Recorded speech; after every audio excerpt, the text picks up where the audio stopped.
मध्य प्रदेश में कभी cough syrup को लेकर लापरवाही होती है, कभी किस तरीके से ब्लड को लेकर अब लापरवाही सामने आ रही है। इस खबर पर ज्यादा जानकारी के लिए अजय भटनागर मेरे साथ जुड़ चुके हैं। सीधा उनका रुख करते हैं। अजय, आखिर ये पूरा मामला क्या है? एमपी में क्या हो रहा है? इतनी बड़ी लापरवाही कैसे हो सकती है कि एचआईवी संक्रमित ब्लड जो है 6 बच्चों को चढ़ा दिया गया? आखिर अस्पताल की तरफ से क्या कुछ इसके ऊपर सफाई दी गई और क्या कुछ वहां के डॉक्टर्स कहते हुए नजर आ रहे हैं?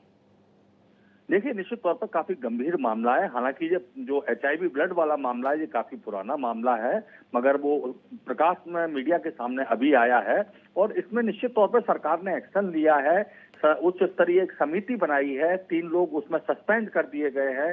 सिविल सर्जन को कारण बताओ नोटिस जारी किया गया है। मगर सवाल फिर भी वही बड़ा है कि इतना बड़ा कांड कैसे हो गया, कि इतनी बड़ी गलती कैसे हो गई, इतनी बड़ी लापरवाही कैसे हो गई। और सबसे बड़ी बात कि अभी हाल ही में सतना में खून की दलाली का मामला भी सामने आया, जिसे खुद जिला प्रशासन ने स्टिंग ऑपरेशन करके पकड़ा है।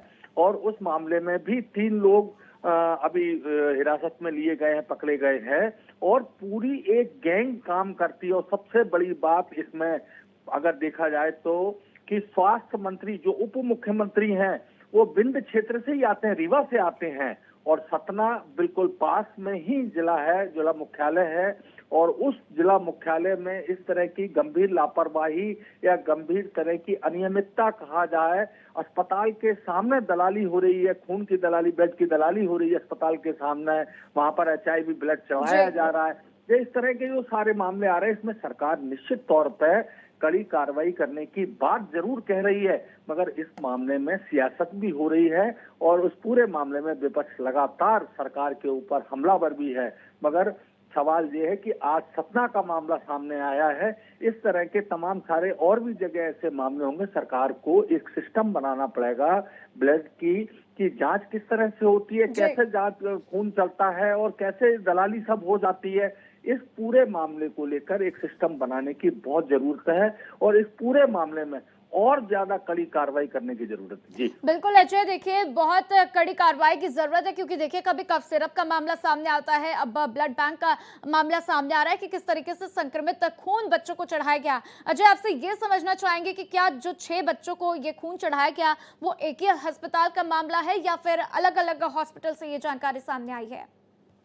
देखिए, चूंकि जुवेनाइल मामला है और ये एक ही हॉस्पिटल का ही बताया जा रहा है और उसमें चूंकि जो थैलेसीमिया के मरीज होते हैं उनको लगातार महीने में कम से कम 2 या 3 बार ब्लड की उनका फ्यूजन होता है, ब्लड चढ़ता रहता है।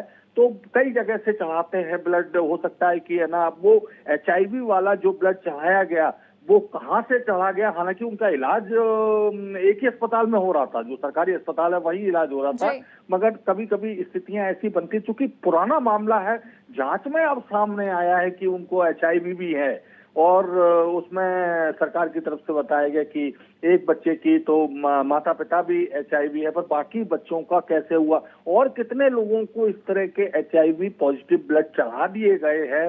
ये सब जो चल रहा है वो निश्चित तौर पर स्वास्थ्य मंत्री के गृह जिले के पास नाक के नीचे ये सब कुछ चल रहा है। ये बड़ा हैरान करने वाला मामला है। मुख्यमंत्री भी हैं, हेल्थ मिनिस्टर भी हैं, सब कुछ उनके पास रसूख होते हुए इस तरह से मामले अगर सामने आ रहे हैं। अजय, और देखिए इतनी बड़ी लापरवाही है तो इसके ऊपर बड़ी कार्रवाई भी होनी चाहिए। देखना होगा कि क्या कुछ प्रशासन की तरफ से, स्वास्थ्य विभाग की तरफ से कदम उठाया जाता है। मेरे साथ जानकारी के लिए आपका शुक्रिया अजय।